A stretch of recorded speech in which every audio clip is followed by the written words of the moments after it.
Gently close your eyes.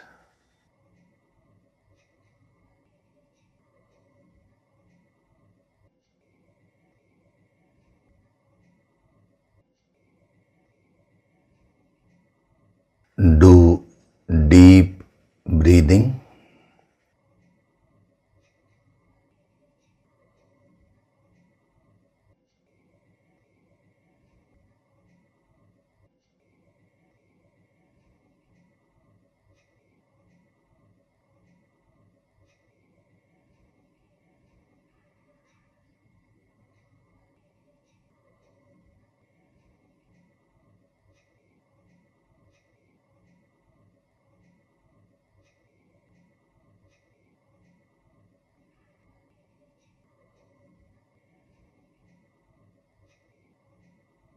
We'll chant Om once together.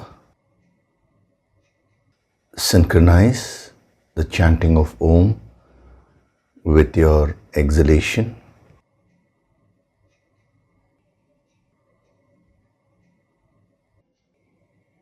Breathe in.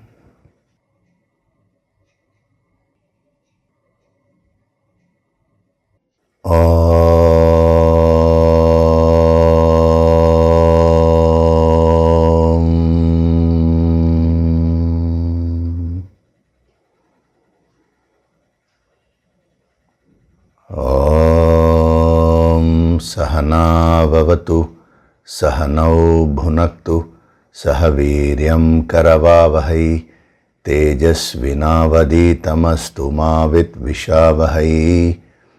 Om Shanti, Shanti, Shanti.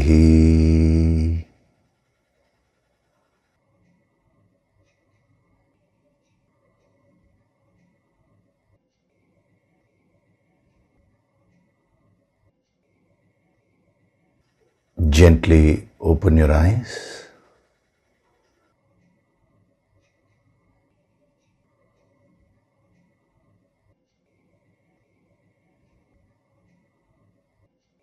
We'll chant from verses 11 to 15 of chapter 3. Devan bhavayatanena, Devan bhavayatanena, te deva bhavayantu vaha, te deva bhavayantu vaha, parasparam bhavayantaha, parasparam bhavayantaha, Shreyah paramavapsyatha, Shreyah paramavapsyatha, Ishtan bhogan hi vo devaha, Ishtan bhogan hi vo devaha, dasyante yajna bhavitaha, Dasyante yajna bhavitaha, Taidattana pradayebhyaha, Taidattana pradayaibhyaha, Yo bhungte stena eva saha, Yo bhungte stena eva saha, Yajna shishtashinah santaha, Yajna shishtashinah santaha, Muchyante sarva kilbishaihi, Muchyante sarva kilbishaihi, Bhunjate te tvagam papaha, Bhunjate te tvagam papaha, Ye pachantyatmakaranat, Ye pachantyatmakaranat, Annad bhavanti bhutani, Annad bhavanti bhutani, Parjanyadanna sambhavaha, Parjanyadanna sambhavaha, Yajnat bhavati parjanyaha, यज्ञात् भवति पर्जन्यः यज्ञः कर्मसमुद्भवः यज्ञः कर्मसमुद्भवः कर्म ब्रह्मोद्भवं विद्धि कर्म ब्रह्मोद्भवं विद्धि ब्रह्माक्षरसमुद्भवम् ब्रह्माक्षरसमुद्भवम् तस्मात् सर्वगतं ब्रह्म तस्मात् सर्वगतं ब्रह्म नित्यं यज्ञे प्रतिष्ठितम् नित्यं यज्ञे प्रतिष्ठितम्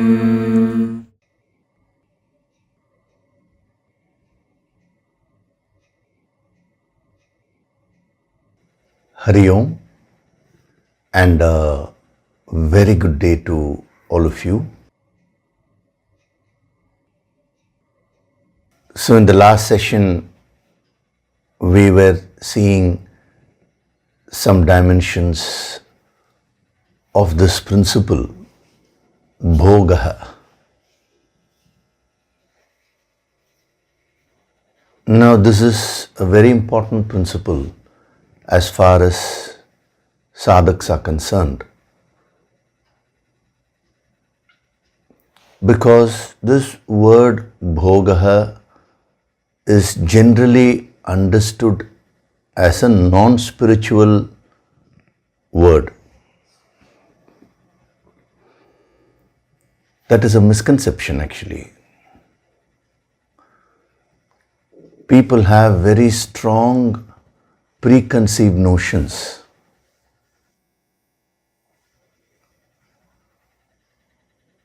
They think bhoga or enjoyment, that is commonly translated as enjoyment, is something which will take you away from the spiritual path.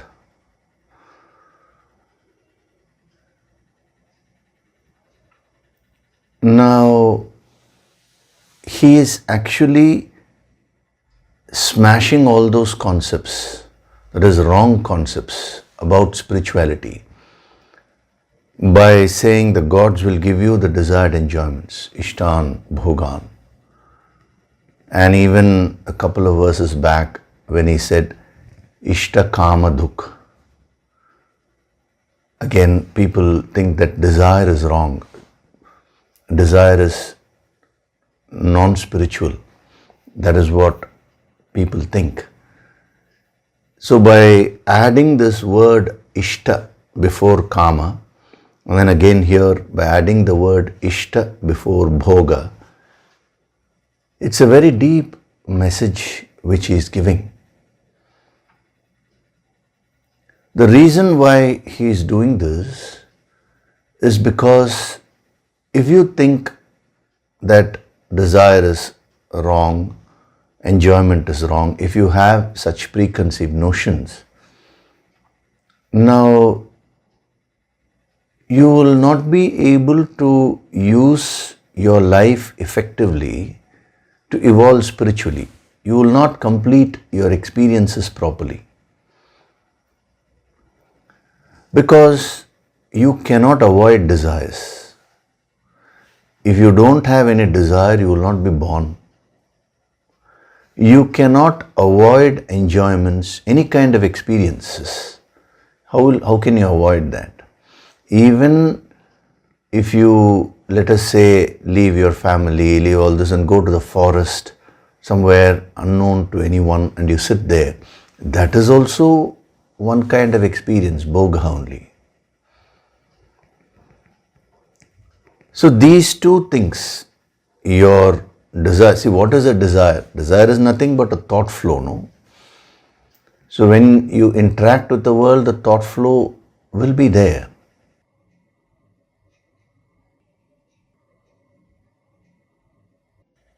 Now, if you try to avoid these things, which is impossible, what will happen is, every time a desire surfaces within you, or every time your enjoying something in life, somewhere deep, deep within you, a guilt will be formed.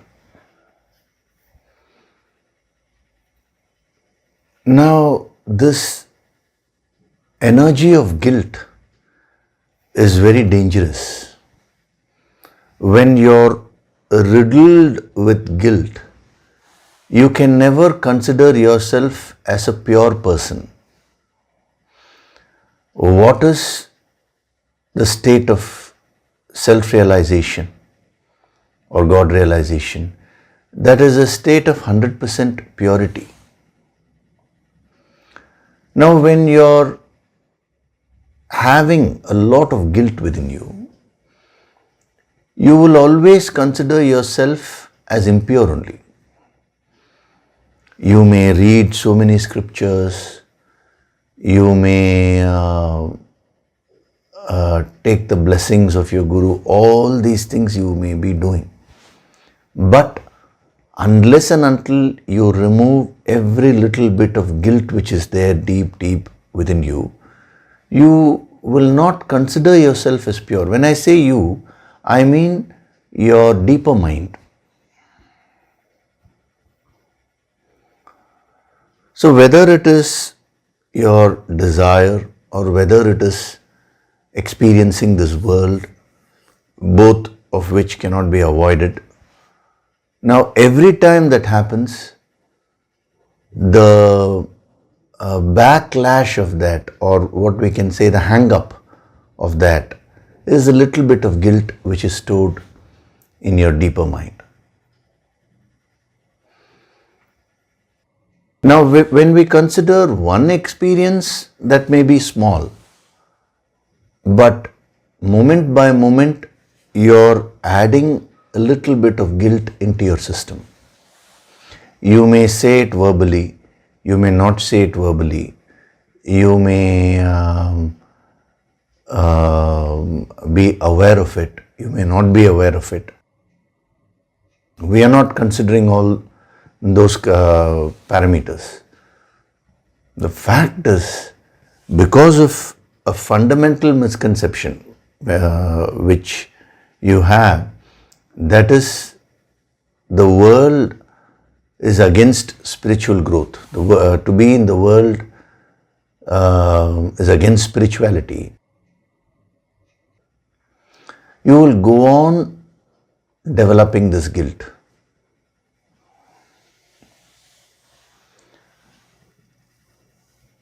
So, if you really want to purify yourself and become one with the infinite, this guilt factor has to be released. Now, let's say you go to the master, to your guru, and he gives you healing, he gives you some empowerments, he makes you do some certain sadhanas, and all this guilt and everything which surfaces, everything is healed. Now, has the problem got solved? No, because the very next experience again you will start accumulating guilt. So, we have to stop this mechanism of accumulating this guilt, or rather mechanism of creation of guilt.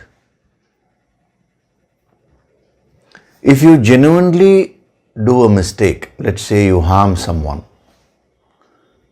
deliberately you harm someone, there if you develop guilt over it, that is considered to be okay. Even though per se guilt is negative, at least that will help you to check your negative tendencies.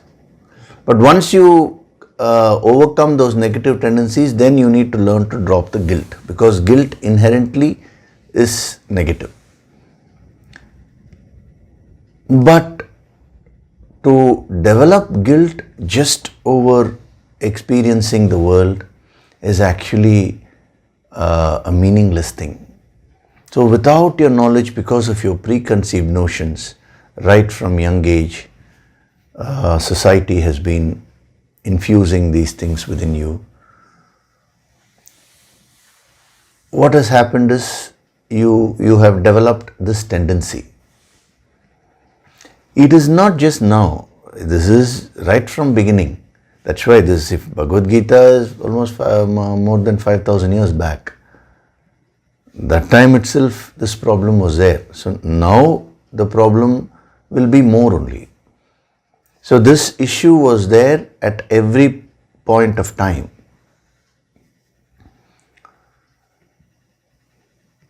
So in these few verses, when he is explaining the principle of yajna, simultaneously he is smashing all the guilt which you may have accumulated.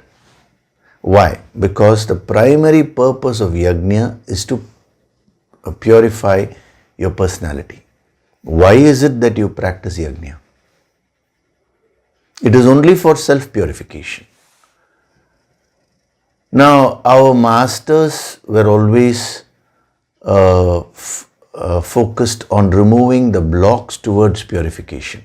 Whenever they try to teach a principle, they also see what are the blocks which the student is carrying. So on one hand, they will give the right message, that is, they will teach the principle. On the other hand, they will also use various methods. They may give healing, they may do so many things to remove those blocks which are preventing that student from receiving the higher energy. This is how every master functions. So the same style has been followed in the Bhagavad Gita also. So there is an inherent misconception that if you have desires, it is non-spiritual. If you experience the world, that is non-spiritual. If you enjoy the world. So by adding this word ishta before both these, the fundamental messages, per se desire is not non-spiritual. Per se an experience, we will, in this context I am saying enjoyment, but when we see the dimensions, we are seeing all the different dimensions. A few more also I'll explain today of bhoga, and then we'll move on. So whether we talk of desire or enjoyment, per se they are not non-spiritual. It is how you deal with them.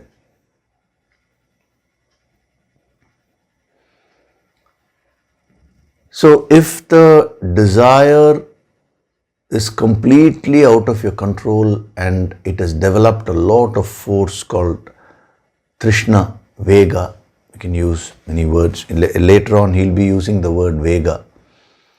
Now that is dangerous.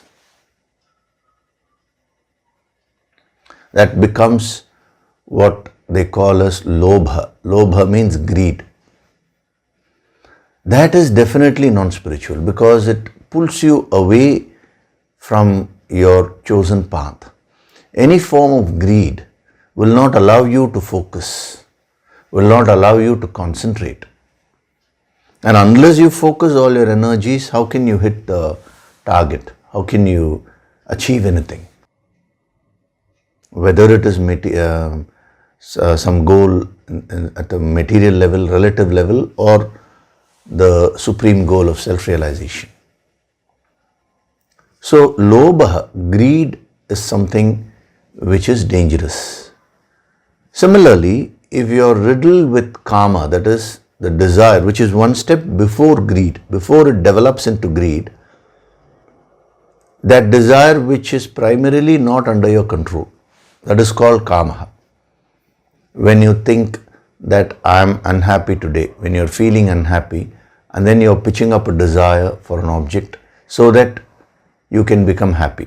I am unhappy, now that object will give me happiness. Now with this idea, when you develop a thought flow towards an object, that is called kama. This whole process, even though I am explaining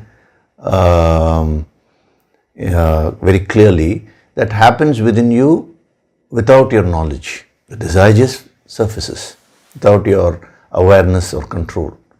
That stage is called kama. Now if you don't do anything about it, that will develop into lobha, which is greed. So our masters always said, remove karma. Don't get caught up with karma. Why? Because if you encourage that, that will become greed. And once you develop greed for something, that will corrupt your mind. That will make your mind very impure, because when you have greed for something, you can go to any extent in order to fulfill that.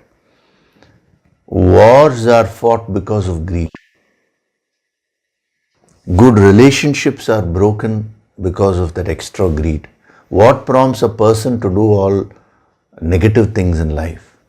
What prompts a person to harm others, to rob something from someone, any kind of negative action? It's all nothing but greed only. So that is why the masters warned. So immediately people took it as, oh, no more karma, correct. So therefore, we should just become very bland. No, they said you should convert that karma into Ichha Shakti. Ichha means a desire which is fully under your control, a desire which arises because you see the necessity. This is what I require, and therefore you consciously generate a thought flow towards an object. That is called Ichha. So the difference between Ichha and Kama is, in Kama, you are feeling very unhappy. You think, unless I get it, I will not be happy. In Ichha, you are already happy. How? By doing sadhana. It is only a person who does the daily sadhana properly will be who will be able to use the Ichha Shakti. So when you do the Yoga Sankirtan sadhana on a daily basis, slowly, all your greed, lobha, will become kama first. And then all your karma will get converted into Ichha. Means you get that capacity to pull back your own mind. Why? Because inherently the sadhana fills you with that spiritual energy and happiness. And when you become fully happy within, now you are no longer chasing the world, you are no longer chasing any object or anyone in order to become happy, because you are already happy. That is what he calls as Ishtakama.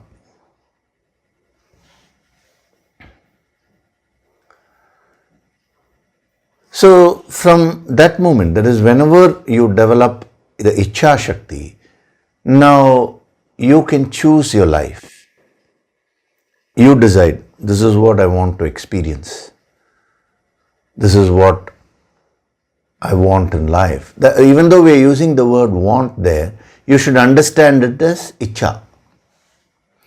Desire by will. Not desire arising out of weakness.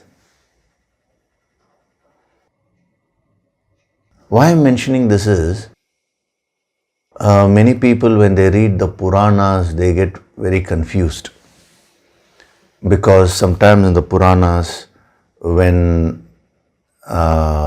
they describe the life of some gods, they say that Lord Shiva had a lot of desire for Parvati, Parvati had a lot of desire for Shiva, similarly Narayana and Lakshmi. So when people read all that, they get confused. They said, how can the supreme gods like Shiva, Narayana, Lakshmi, Parvati, all these people, how can they generate desires? That is because you understand desire only as kama or greed. The other facet, which is Ichha Shakti, is not known to you. So when you talk of the supreme gods, they are way above their minds. Actually they are in a state of no mind. They are direct manifestations of their infinite no. So for them, pitching up a desire is like a game. See, for any yogi, that's how it will become. And you will also experience that as you do your sadhana and keep advancing in spirituality, the whole thing will become like a game for you. It will become a choice for you.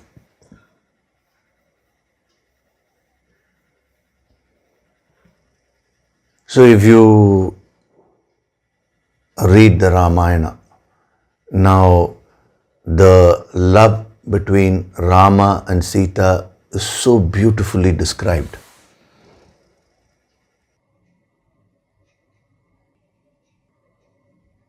When Valmiki wrote the Ramayana, that is one thing. Many others have also, many great saints have also captured the Ramayana. There is the Adhyatma Ramayana written by Vyasa. So it talks about that divine love between Rama and Sita.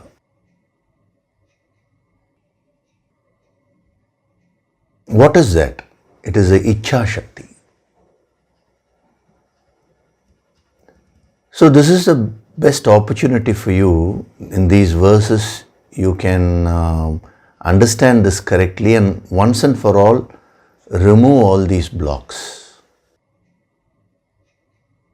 Because if you're going to read all this with your mental blocks, you will not be able to really get the true message of the masters.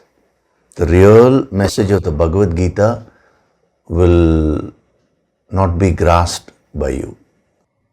So, just as you have three levels of desires, that is the greed, lowest, then the uncontrolled desire which you pitch in order to become happy, that is kama, and then ichha. Similarly, when it comes to the enjoyments of the world, again we can have the corresponding three levels. So when you function in the world with lobha, now, and you enjoy something, you will get completely lost in that enjoyment. You will lose the very purpose of your life. Similarly, if you are functioning with kama, now again it's the same thing. You will get lost in the enjoyments. The degree will be a little less. The difference between kama and lobha is just that of intensity and degree. So the great masters said, come out of sangaha, attachment. Just as they said, come out of desires, the clutches of the desires, they said, come out of attachment. Again, people here misunderstood that as not experiencing the world, not enjoying the world. That is not what they said. They only said, come out of the attachment. So, Ishta Kama means Ichha Shakti. Similarly, Ishta Bhoga means detached enjoyment. That is, enjoying everything in the world with a sense of detachment and objectivity, without getting lost in that. So whenever you get lost in an experience completely, then you will lose all your awareness. How do we measure the spiritual growth? It is only by measuring the level of your awareness. That is why in the second chapter, he so beautifully used the word sthita prajna. Prajna means consciousness, awareness. One who is fully established in 100% awareness, he is an enlightened person, he says. Of course, I have explained the whole thing in a very deep way in the second chapter. If you want, you can go back. I think all those sessions are there, in the net for you to benefit. That is one thing. But even if you just merely take the very word sthita prajna, sthita means one who is established, prajna means consciousness or awareness. So whenever your awareness comes down, you are devolving spiritually. Whenever your awareness is increasing, you are actually evolving spiritually. And what is that infinite state? That is nothing but pure awareness. Not being aware of something, but pure, unconditioned, objectless awareness. That is a very powerful state.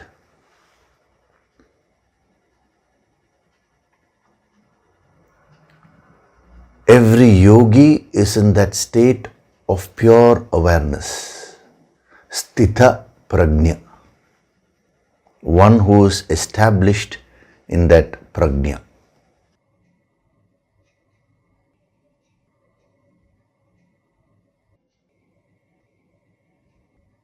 Actually, that is the real meditation, In meditation, what do? We just relax. We actually don't do anything, but we are present. That's why many people, even during the empowerment sessions and all that, they get a little confused. Sir, did I fall off to sleep or no? Why that confusion is there is because somewhere deep down you know that you are present. Sometimes the glimpse is given. You reach a state of that objectless awareness. So you were present, but you were not particularly aware of anything which was happening outside, but you were fully present.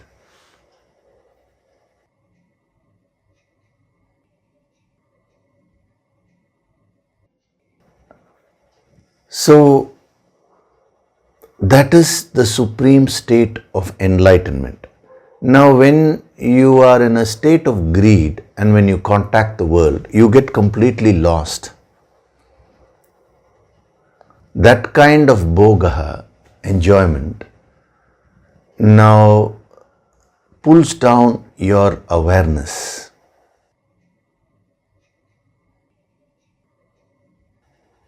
See, even when we take something like drugs or alcohol, why were the yogis against that?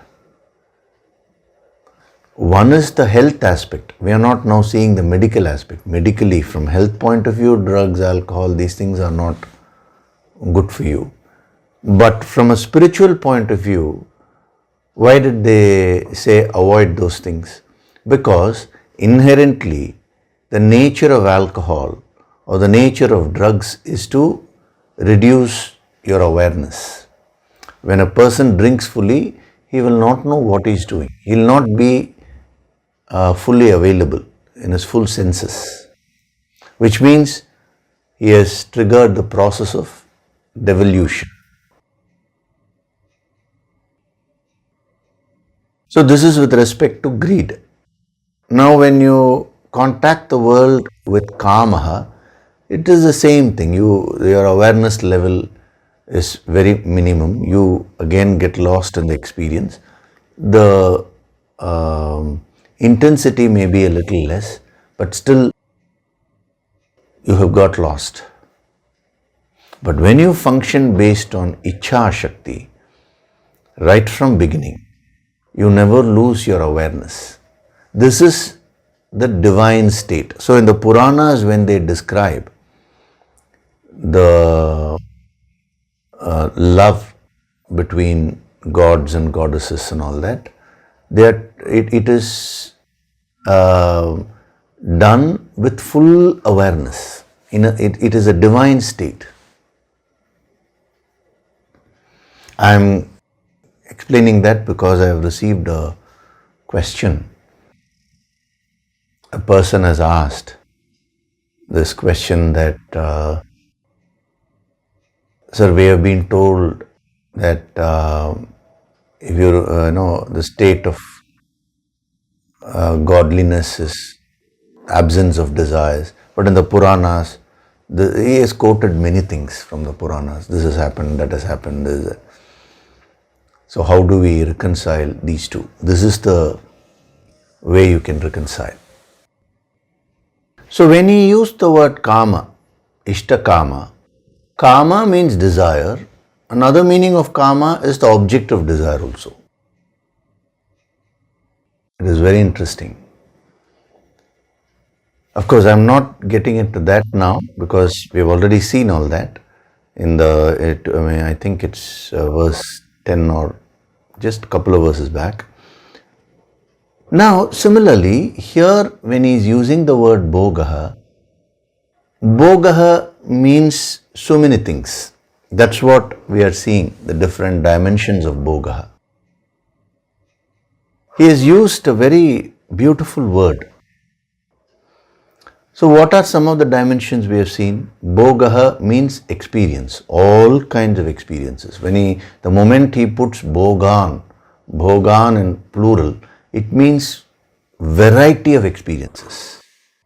If you just merely take your 10 senses, you get 10 different varieties of physical experiences. Seeing is one experience, hearing is one experience, tasting is one experience, touching is one experience. These are all this, we are only talking of, at the physical level. Similarly, when you go to the emotional level, thought level, now the experiences become varied. That is why bhogan. So, ishtan bhogan means as a human being, you have the capacity to choose your experiences. If it is mere bhogan, then you are at the level of kama or lobha, greed. You will get lost in that. But the whole sadhana is to experience the world in a detached way. It cannot happen overnight. Now immediately, I know some people will send me questions saying that, sir, how to immediately, how to become detached and it comes only through sadhana and purification. Daily sadhana will slowly make you more mature and detached. Don't expect overnight results like that.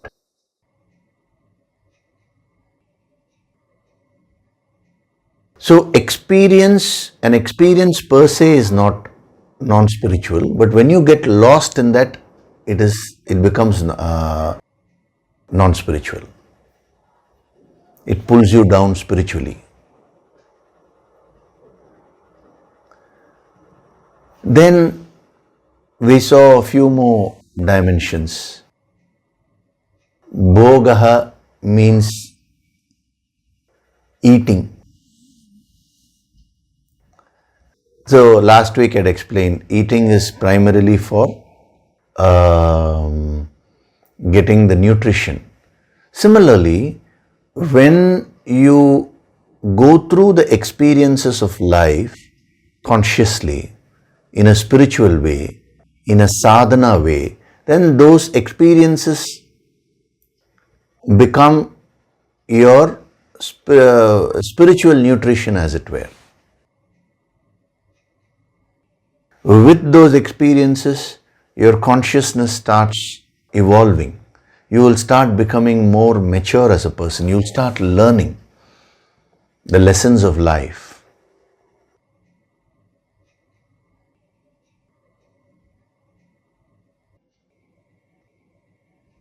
So one is to learn all the theory, but one experience actually can teach you much more than so much of theoretical knowledge which you may acquire.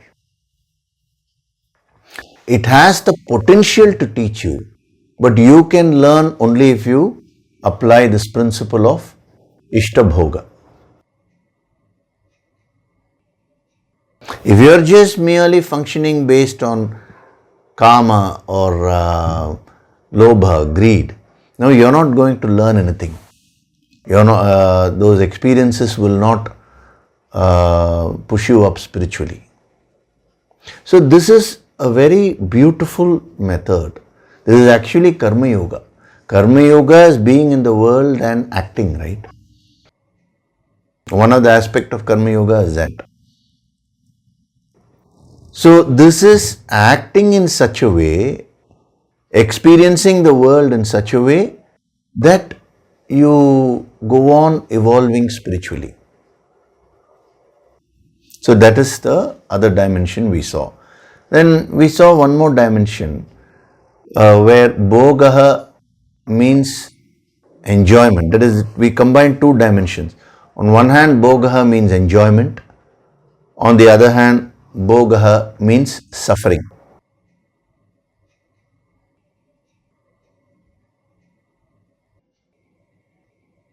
So that is how life goes. Sometimes you get very pleasurable experiences. Sometimes the experiences may not be to your liking, may not be so pleasurable. So through these ups and downs of life, see, life is designed in such a way that sometimes it gives you an up, sometimes it gives you a down. I'm talking of the nature of the experiences. But through these pairs of opposites, your mind becomes very mature. See, a person who goes through these ups and downs of life with a basic balance, that balance is acquired when you do sadhana regularly. Now, such a person will learn all the lessons of life. His mind will become very, very mature. That's how you gain wisdom through your experiences. Merely because you've gone through an experience doesn't mean you've gained any wisdom.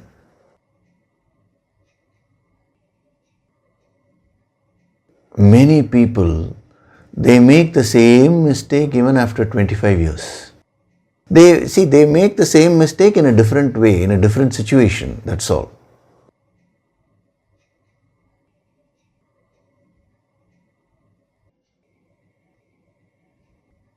Very interesting. Which means 25 years have gone by, but they have not learnt anything. Even after 30, 40 years of spending time with your partner, still the same quarrels are there. Sometimes what happens is, as a couple, when sadhaks attend these sessions,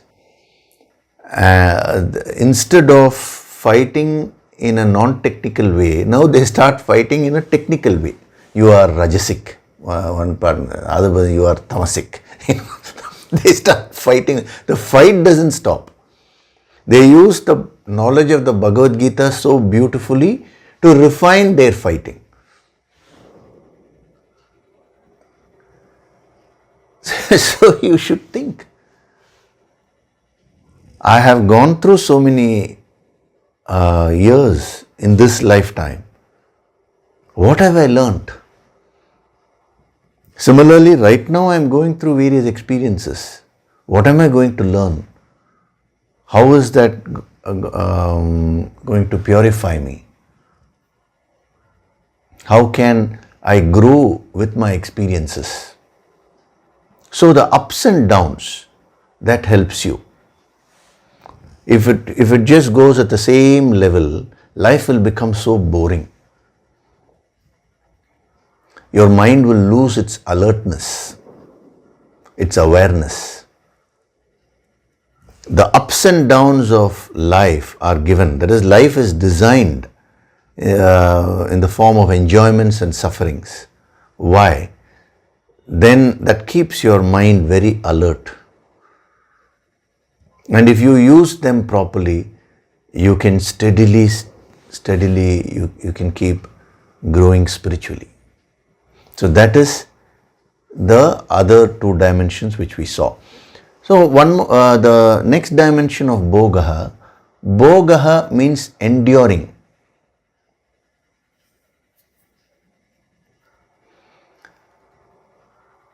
Enduring means we can translate it as putting up. But in Sanskritam language, there is a beautiful word called titiksha. Titiksha means going through difficulties of life with cheer, going through suffering with enjoyment, with a mental framework for enjoyment. That is called titiksha. So a yogi practices that. So as sadhaks, you should practice that. See, why do we suggest various self-disciplines? For example, many people, at least in the initial stages, I used to get a lot of requests. Nowadays, those requests have died down. When we had these empowerment programs, early in the morning, 5 to 7, sir, why keep it so early in the morning, sir? Can you start a little late? It'll become easy for us. I said, okay, since you asked this, when one person asked me, I said, okay, I will change the timings for you. He felt very happy. Instead of 5 o'clock, I'll keep it at 3:30 a.m. He ran away. No point in asking. Why are we keeping such disciplines? See, the yogis say you wake up early. It's so easy to laze around, it's so easy because it's, to sleep off, no? But they said put a discipline for yourself. Again, now using this, now don't start judging others. That person is not getting up early. It's see, we are talking about following something, a self-imposed discipline in a conscious way. So, why? Because there is that element of pain. You're sleeping, you wake up, you're breaking that sleep, and there is that small amount of pain. So you learn to endure pain. As soon as you wake up, you brush your teeth, you finish all your work, you have a bath, all these things they suggested as to be taken up as self-imposed disciplines. I'm harping on that phrase self-imposed, because if it is forced by someone else, then your mind will resist. But if it is self-imposed, if you are willingly taking it up, why? In order to develop strength. When you learn to endure pain, you become more strong. How do you make your muscles strong? What do? Have you seen in the gymnasium also? They use some weights, or even if you take something like push-ups or any other form of exercises to build the strength of the muscle, what do? They do certain activities which actually cause pain to the muscles. But they learn to endure it. And when they endure that pain and consistently do those exercises, their muscles become very strong. That is the price which they pay.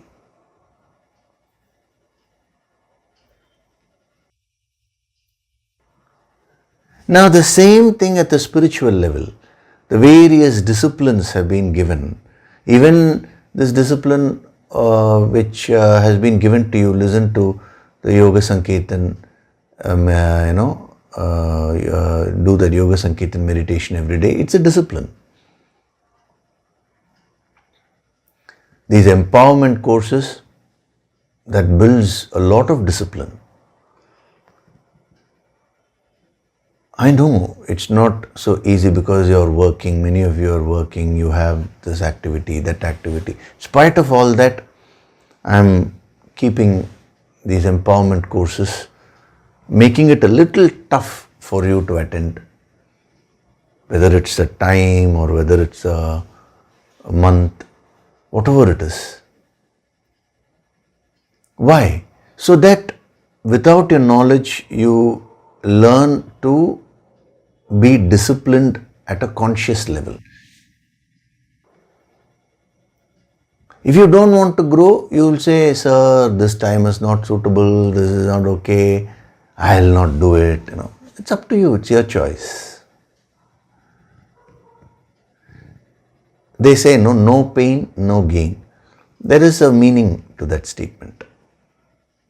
So that is called enduring. So ishtan bhogan, ishtan means willingly, no?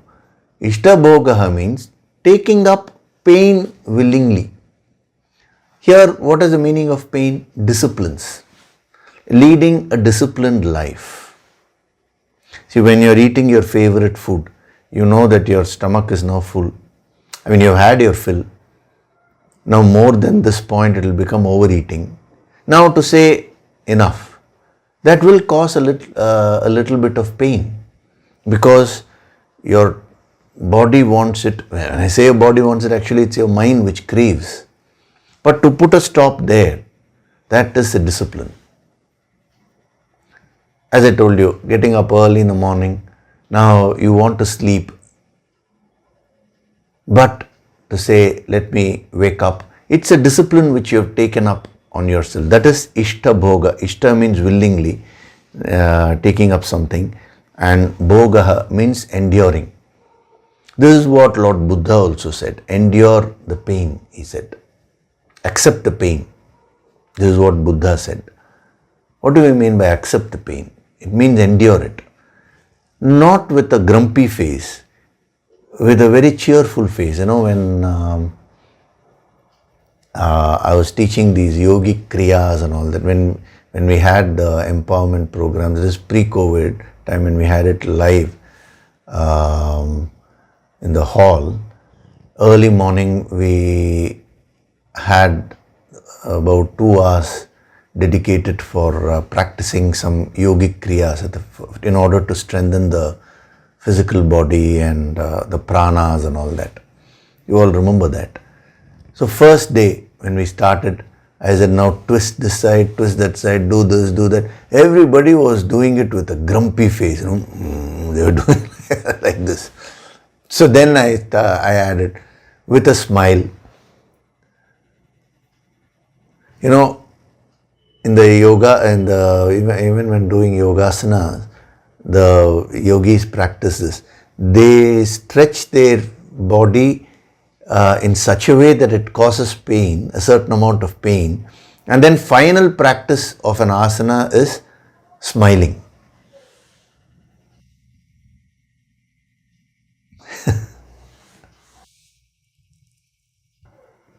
These are all small practices designed to strengthen your mind, to build that inner strength. So that is another beautiful dimension of bhoga. Out of many dimensions, I am picking up those dimensions which are directly related here to the yajna, and also that will help you in your sadhana. Then another dimension of bhoga, we'll take 2 dimensions again together, just as we took enjoyment and suffering. On one hand, bhoga means wealth, possessions. On the other hand, bhoga means sensual pleasure. This is what I started off with today. He is smashing all the preconceived notions which you may be having. So again, people think wealth is wrong, having possessions is wrong. Nowhere in the scriptures have they said that. They only said getting lost in wealth, becoming a slave to your possessions is wrong. Similarly, sensual pleasure. They never said that is wrong. They said if you are a slave to your senses, then you cannot grow spiritually.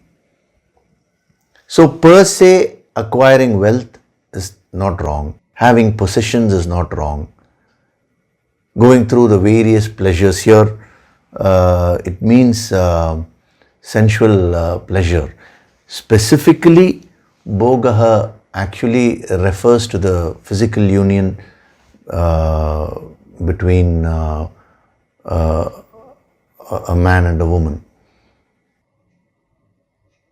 So he has taken such a word deliberately to make a point here, just to say that per se nothing is spiritual or worldly. It's how you approach it that matters.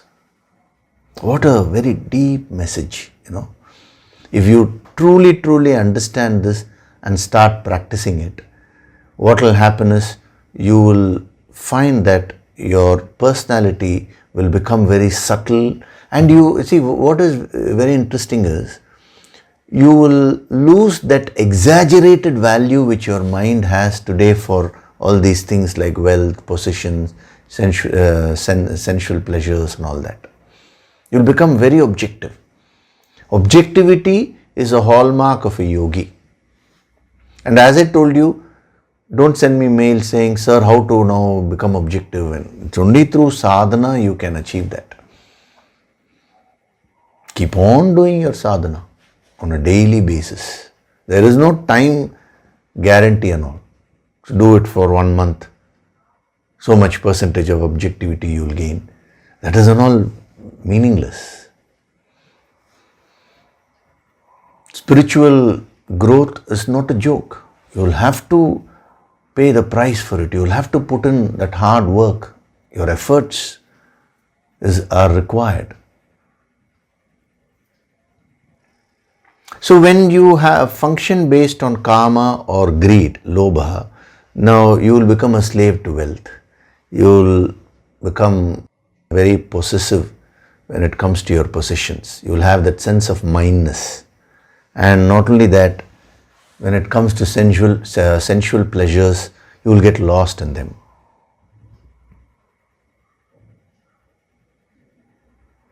But when you practice this principle of ishtan bhogan, you will acquire wealth, you will have your possessions, you will go through the various pleasures of life, but you will still keep your head high. You will not get lost in those. It's a very powerful state of a yogi. It's a yogic state. It's only by doing regular sadhana and by practicing all these principles that you can slowly get into that state. So these two are again very powerful dimensions, because on one hand he's talking of wealth and possession, on the other hand of sensual pleasures. Now then, whatever preconceived notion, that is whatever you consider as wrong or spiritually wrong, now he's taking those same things and saying the gods will give you that if you do yajna and all that. So that you start questioning your own beliefs and come out of these blocks. Now we'll see one more dimension of bhoga which will be very useful to you in your sadhana. Bhoga also means utility.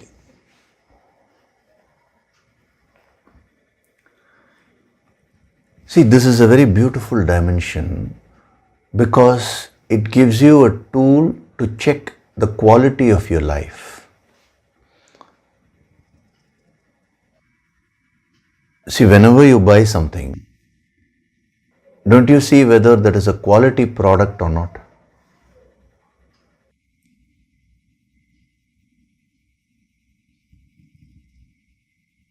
Sometimes you're willing to pay much more if you know that the quality is higher.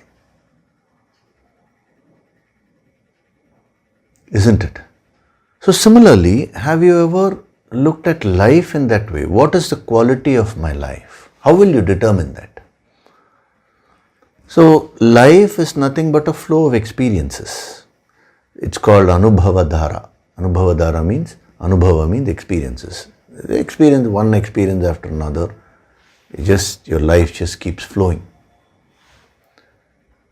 Now, whether your life has good quality or not is determined by the quality of your experiences. Now, how will you determine whether an experience is of good quality or not? What is the criteria? This is so important as a sadhak, because it is only when you apply this criteria you will be able to increase the quality of your life. And only when you increase the quality of your life, you will start growing spiritually. So what is the criteria? It is this utility. What is the utility of whatever I am going through?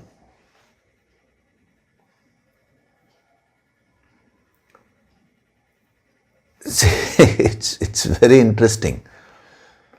Supposing you take a particular experience in life. Now, the greater the utility, the more is the quality.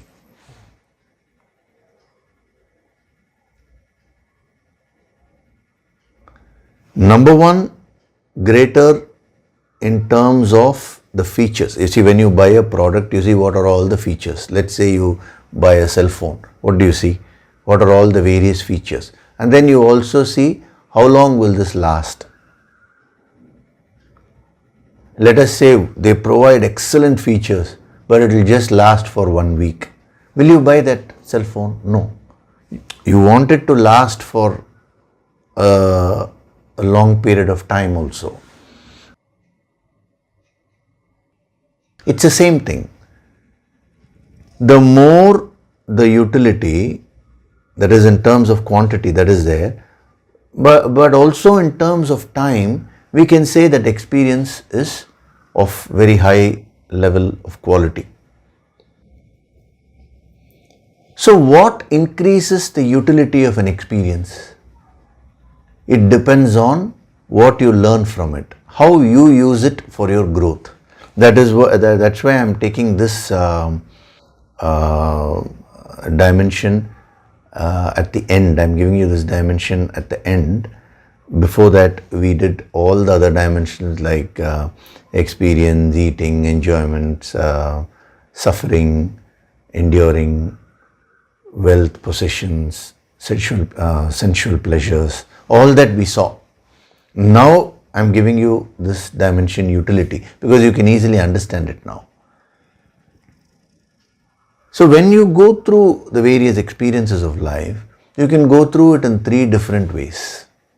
One is, you can just go through your experiences mechanically.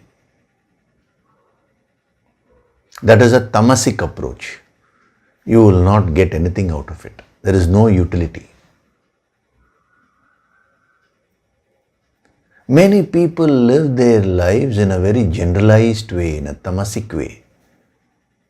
Mechanically, they just keep doing things.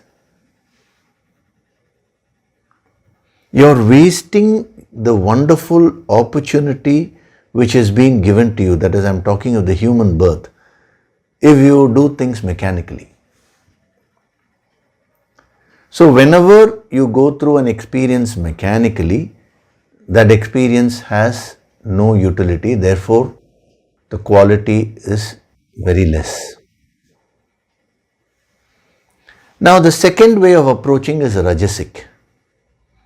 When you go through an experience with restlessness, with a lot of stress and agitations, then that is called rajas. Now it's definitely better than tamas, but what you can derive from that experience is very less, because the stress factor, the anxiety, the various factors work against your absorption, what you can absorb and learn from your experiences. So we can say, if you are rajasic, there is certain amount of utility in your life, but restricted utility. But if you approach life in a sattvic way, sattva is higher than rajas. Sattva means calmness, cheer, being spiritually inclined. So when you approach your experiences with that background, now you increase the utility because you fully experience the world, you complete those experiences, and at the same time you also use that experience to spiritually grow and get connected to the infinite. So the utility becomes maximum. And when the utility becomes maximum, we say that is a quality experience. And when each experience is of that caliber, then your whole life becomes a very, very quality life. The quality of your life increases tremendously. So before attending these Sunday sessions, you may have approached life in a tamasic way or rajasic way. But this wisdom enhances and promotes a sattva within you. When you do your daily sadhana, it increases a sattvic element within you. Then the way you approach life itself will start changing. The same experiences only.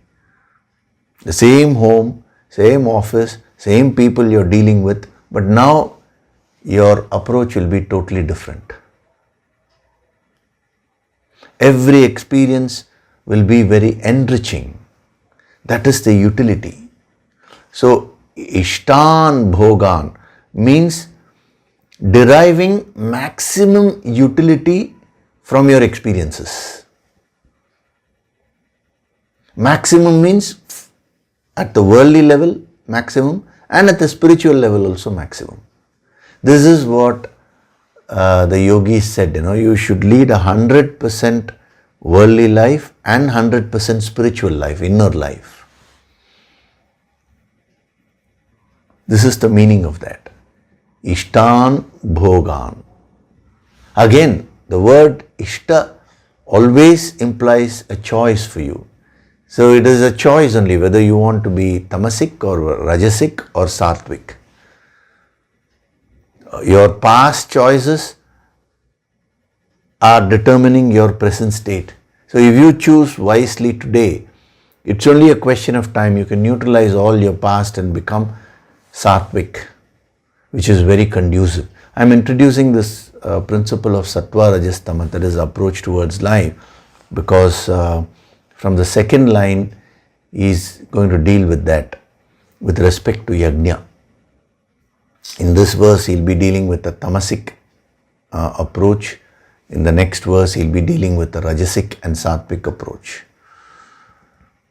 And the very, very powerful messages, tremendous implications, are there. It will give you so much of clarity about your own life, about how you are living your life.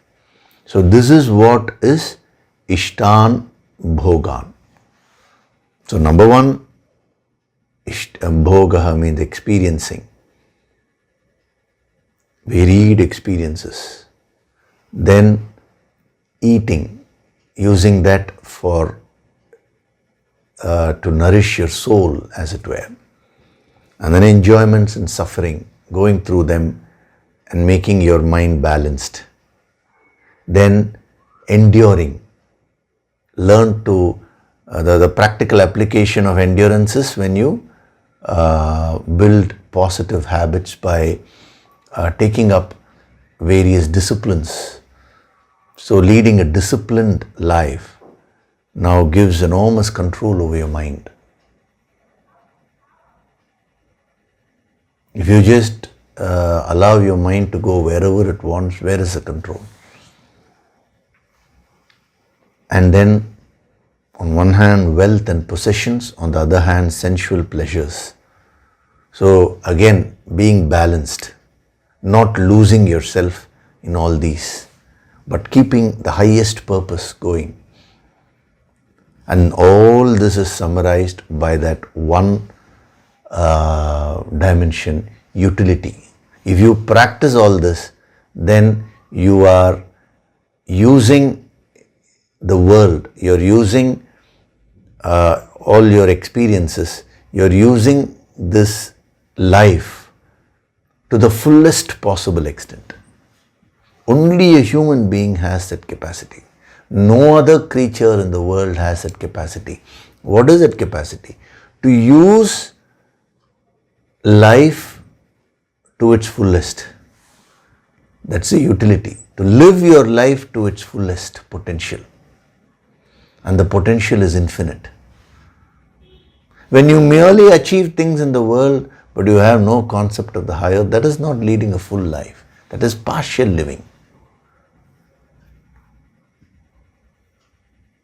When you combine the spiritual energy when you are functioning in the world, that is when your full potential starts surfacing. You start tapping your inner potential. The same world becomes very useful to you. There is so much of utility.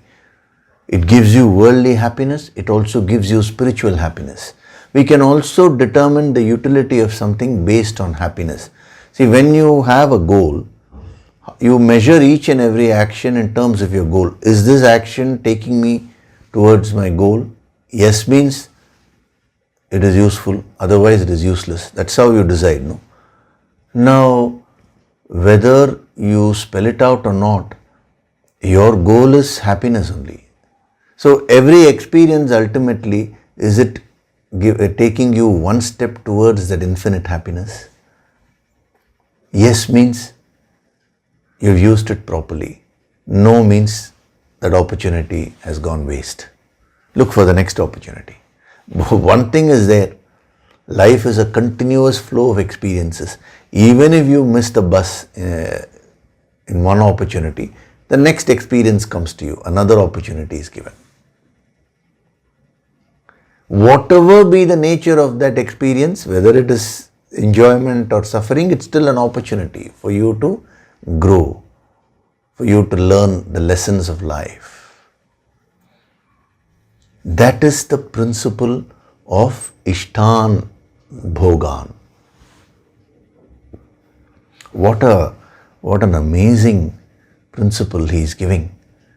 And he says, this is what will happen if you follow the principle of yajna. Actually, in different ways, when he is giving these phrases, I'm giving you the various dimensions using the yogic approach so that we are relating it to the main principle of yajna.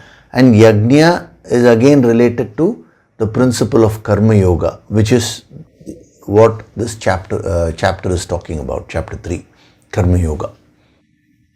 So that is the link. You should also remember the link. Otherwise, one word, you just get lost and you forget the whole, forget the total picture. It shouldn't be like that.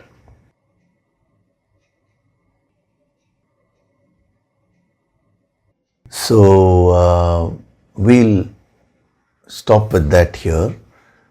Very powerful messages have been given. More subtle principles have been given related to Ishtan Bhogan. So you reflect on these principles, examine your life based on these principles.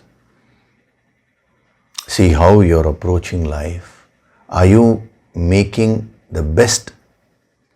Are you getting the best from your life? Ask yourself. Don't blame the world. It can be any experience, it doesn't matter. That's why we covered that initially. Am I approaching my life in a tamasic way or rajasic way or sattvic way? It will be a proportion of the three. You can fix percentages roughly so that you get a clarity about yourself. Self-clarity is built, Okay. So in the next session, we'll go into more depth. We'll see what are all the various other principles he's giving in this verse. So before we do the Nididhyasana meditation, I will take up one question.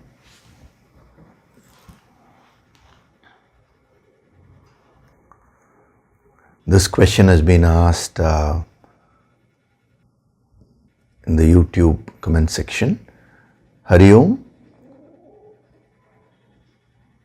Though there are many commentaries on the Bhagavad Gita from many masters, the uniqueness I find here is that Yogishri analyzes the choice of each word.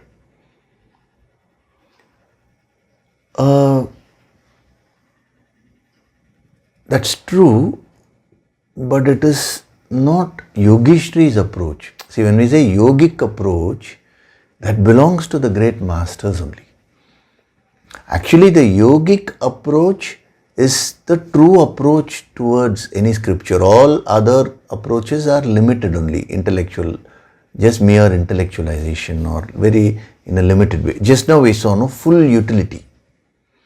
So when we see, this is also an experience, the studying the Bhagavad Gita. Now we are deriving maximum utility from it. Again, we are putting the principle of Ishtan, Bhoga and Yajna into practice right now here. So it's nice that you have noted that. So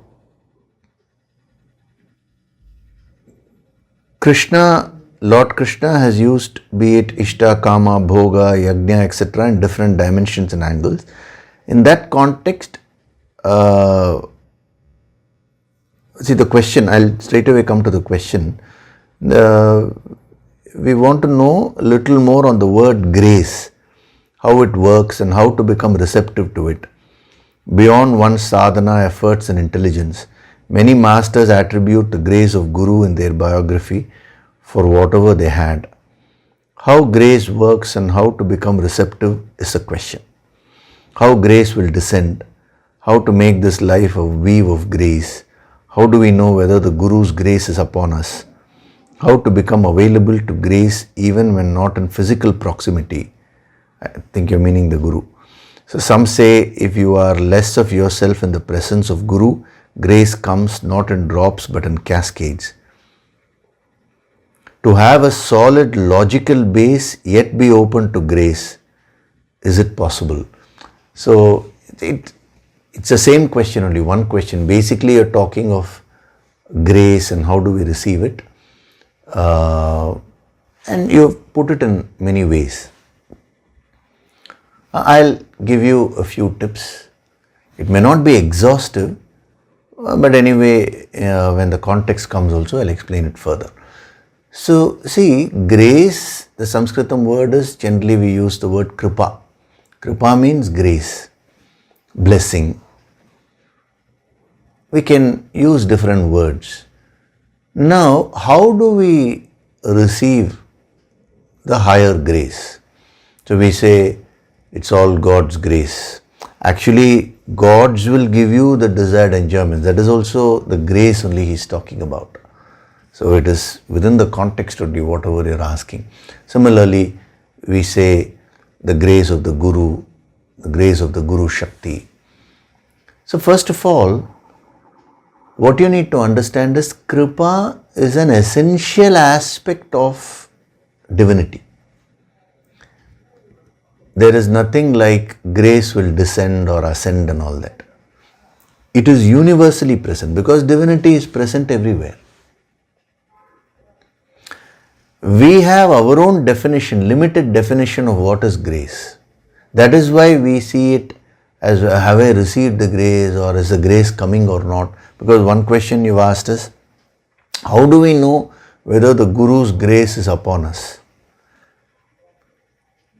When you surrender to your Guru, you will begin to understand that the Guru's grace is always upon you.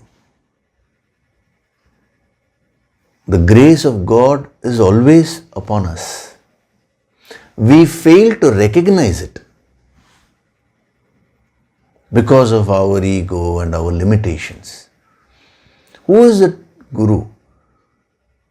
A true master is one who is connected with that infinite energy. So there is no partiality, there is no withholding and all that. The grace automatically flows from a master. It is actually not flowing from the master, it is flowing from the infinite. And since he is connected to the infinite, it keeps flowing continuously. I told you, no, sometimes the master may be very kind externally. Sometimes the master may be very harsh externally. Behind both is the same energy of grace and unconditional love only.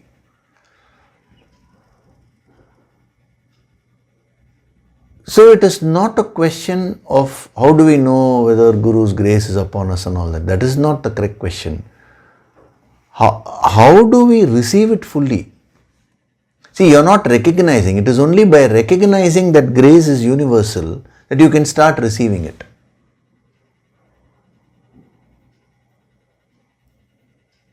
Supposing some object is there in front of you, but you are not noticing it. Even though it is there, you are not connecting to it. So you can receive this grace fully by this process of connection. When you get connected to that infinite, you will start recognizing and receiving that infinite grace to its fullest extent. When you get connected to the Guru Shakti, when you get connected to that energy of the Guru, then automatically you will start recognizing and receiving the grace. It is not about physical proximity or being away physically from a master. It is about your inner connection with the master. Some people, they may be very close physically, but there will be no spiritual connection. How many people moved with Krishna? Why? When Krishna went as a peacemaker to Hastinapura, Dhritarashtra was there, Duryodhana was there. He spoke personally to Duryodhana. He gave him a lot of advice because he tried to avoid that war. But no change. The grace was flowing from Krishna, but Duryodhana remained disconnected. He was unable to receive it. Why? Even Arjuna, till this moment, that is before the war, he was moving with Krishna as a friend. He took Krishna as his close friend, and so he received a lot of affection, all that was there. But when he got connected to Krishna spiritually, at a deeper level, that is when he started receiving the full grace. Does it mean earlier Krishna didn't have that grace, spiritual grace? It was always there. But Arjuna was disconnected. So, grace can be received through this process of connection. And that is why even in the Nididhyasana meditation, finally I say, I offer your gratitude to your Guru, offer your gratitude to all the holy masters. You can keep it as your practice. Every day when you do your sadhanas, as soon as you sit down, invoke the Guru Shakti. Mentally communicate. Communicate to that Guru Shakti. Please come and make my sadhana successful. I am surrendering to you. It's a daily practice. Similarly, when you finish your sadhana, I offer my gratitude to my Guru. I offer my gratitude to all the holy masters. These practices will help you to get more and more connected to your Guru in a deeper way. Thereafter, even if you're far away from your Guru physically, it will not make any difference. The Guru Shakti will always be flowing and helping you, and you will start recognizing that.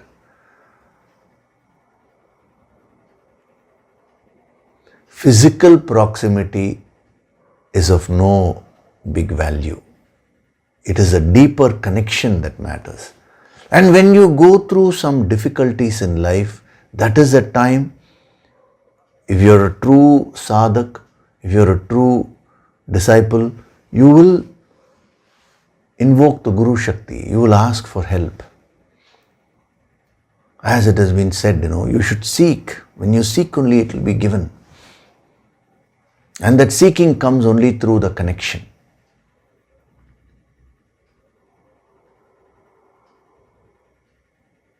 And whenever you face any difficulty, your karmas will try to get you disconnected from the Guru Shakti. You will forget everything. But if you are a true sadhak, you will not forget.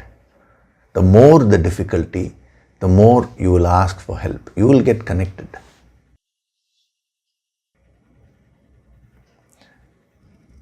So you should make this as a part of your sadhana. You will see that instantly your sadhana, the quality of your sadhana will increase infinite times more.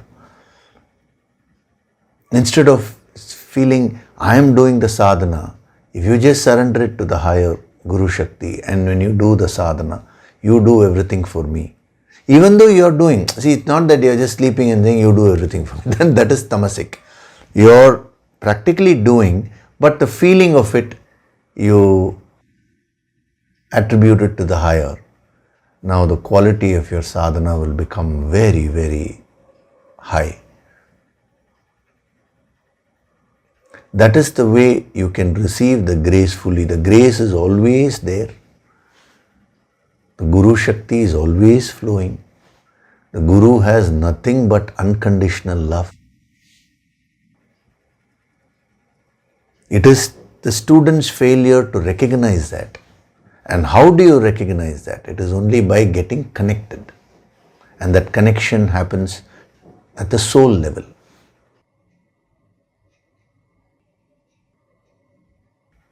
Okay. So now we'll do the Nididhyasana meditation. Gently close your eyes.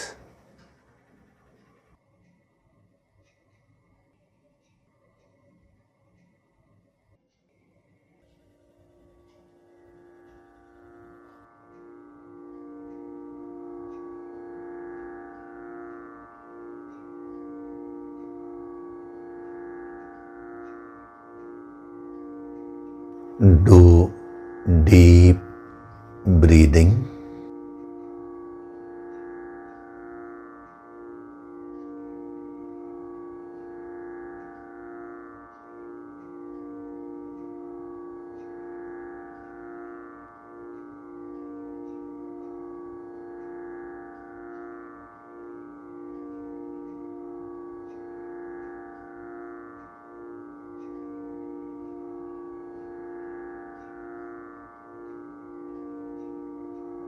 With every breath,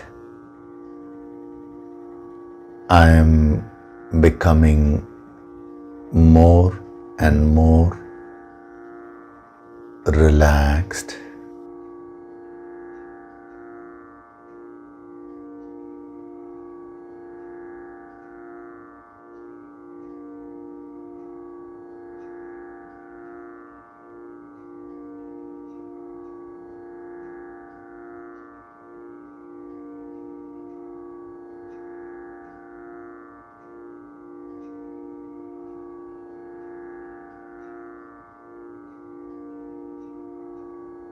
Feel the divine vibrations.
With every breath, I am going deeper and deeper into myself.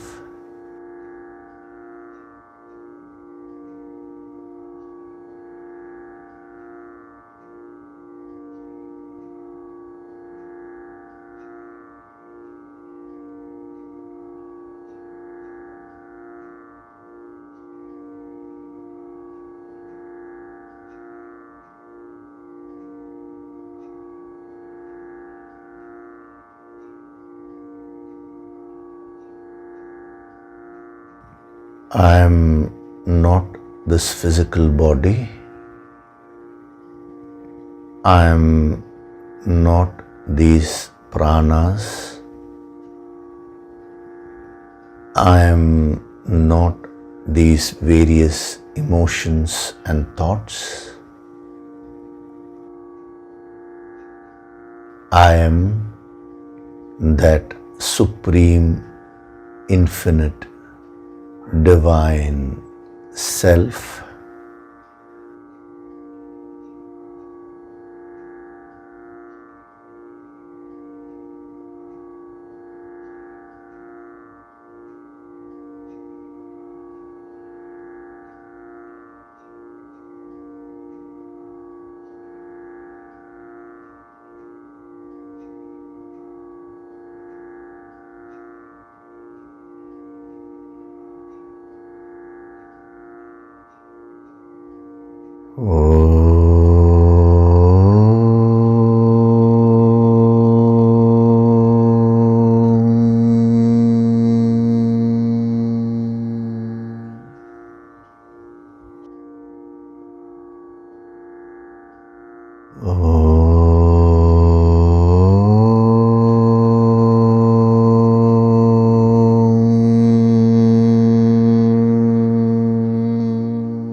From this moment onwards, I choose to practice the sadhana of Ishtan Bhogan, utilizing all the experiences of life to get connected with the infinite.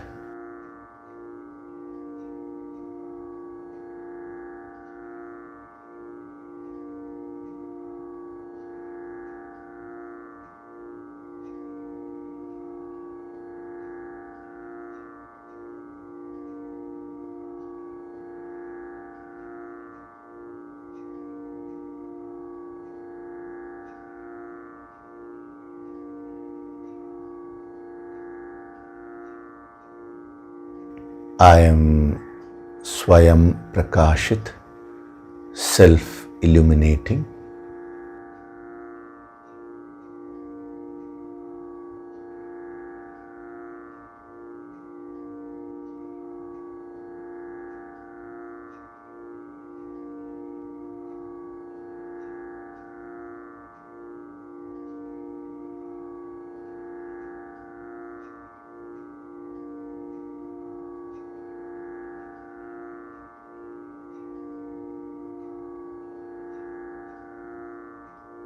Offer your gratitude to God Supreme.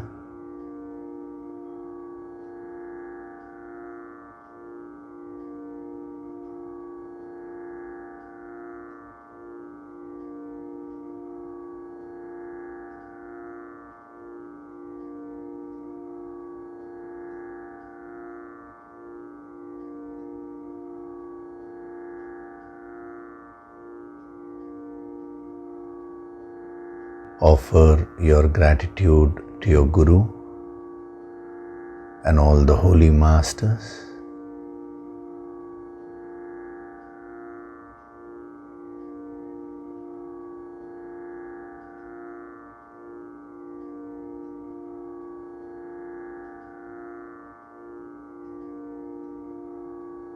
Slowly come back.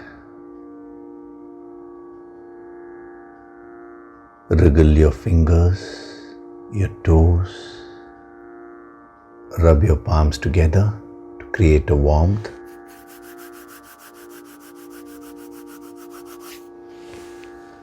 Cup your eyes with your palms.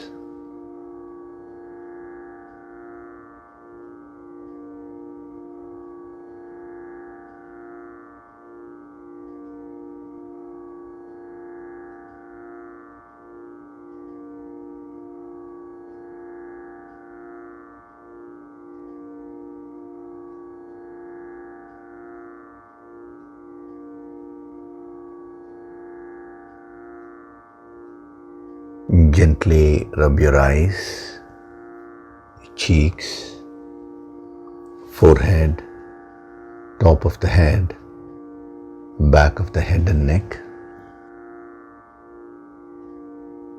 Slowly open your eyes.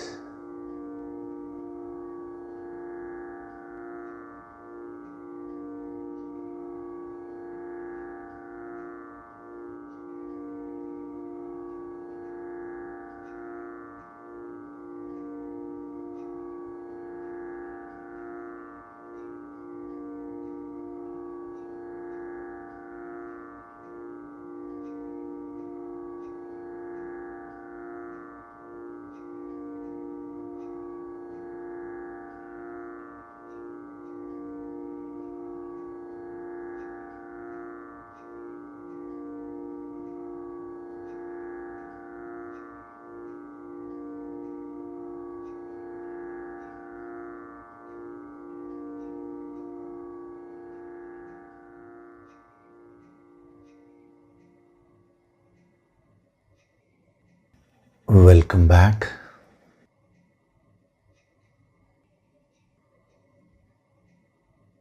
So we had a very deep session today.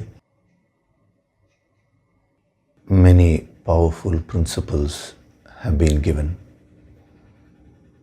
Whatever inspires you, start practicing them. Reflecting on these principles, manana, the word is manana, that helps you a lot to absorb them into your personality.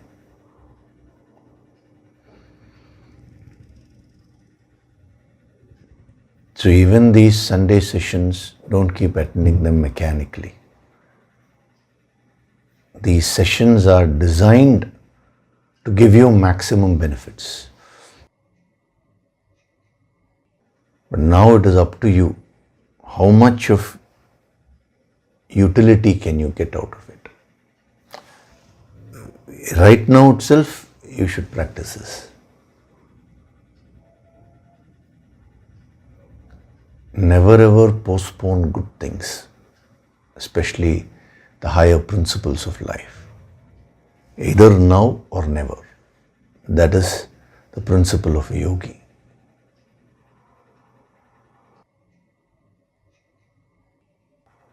Okay? So thank you very much. I'll see you in the next session. Hari Om.